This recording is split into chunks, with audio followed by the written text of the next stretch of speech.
Hi everyone, Coldon here with another VOX Immortalis commentary guide. This video is for the Headed South achievement in Lost City of the Tor'vir against Saimot, the final boss. This is definitely one of the harder achievements we found in 5-man, and because there's so much to talk about in such a short period, I'll be speaking pretty quickly, so I apologize for that. The requirement for the achievement is to kill Saimot with 3 stacks of the lightning charge debuff applied to the player. That debuff is applied when a servant of Saimot dies to anyone within melee range of that death. The debuff will increase the damage that player takes by 33% per stack, but it also increases their haste and damage output by 10% per stack. So because the debuff only lasts 30 seconds total, and there's only 3 servants that will spawn throughout the fight, you need to get the buff application from each death, but you want to stagger their deaths and therefore the application as much as possible. That will give you as much time per stack to actually DPS the boss that you can.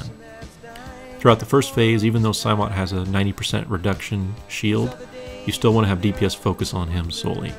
You can ignore the minions, as all they do is stand there and cast Chain Lightning, so just spread out a little bit. And even though I attacked one there for a moment on accident, just ignore them. Your tank should pick up servants and DPS them down. You want them about 10 or 20% health by the time the 3rd servant spawns, if possible. And otherwise you're just ignoring minions. When the minion dies, it will spawn a green storm cloud, as you see floating around the room, so there's really no advantage to attacking them.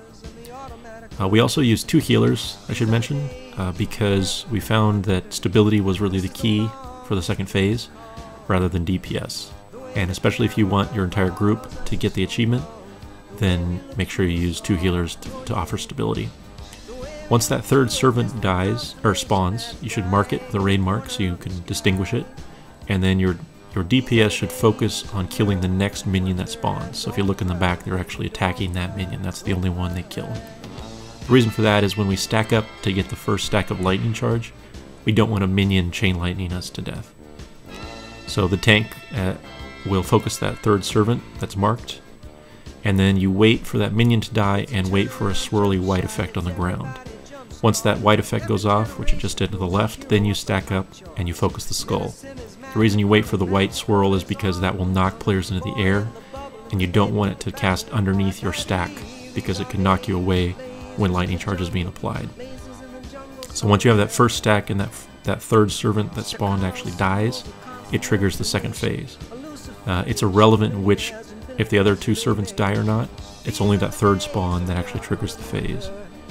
As soon as it begins, you get knocked away a bunch by wailing winds, so make sure you're as close to the center of the room before that phase actually begins, and that should prevent you from being knocked off the edge. Once you recover from the knockback, your first stack of lightning charge is likely pretty low, so you'll want to stack and kill the 2nd servant pretty quick. Once you do that, spread out and then focus on the boss. This is your real burn time. This is a good time to mention we did try strategy, which basically revolved around tanking the 3 servants the whole time and keeping him in phase 1 with his shield up and just DPSing him low. The problem is it takes like 30 minutes or so with 2 DPS to actually get him to a low health percentage, and even if you get him that low, there's no guarantee because the entire room is basically full of green storm clouds from minion death. So we found this strategy was much better just because you could actually see if it was going to work pretty quickly, and if not, just wipe and try again. So I recommend trying this one. Otherwise, when your 2nd stack gets 10% or 10 seconds left, stack up for the 3rd one, and at that point, with the 3rd stack, you have 30 seconds to burn him down finally. So good luck. Don't be afraid to try over and over because it might take a while, but you should be able to get it. And thanks for watching.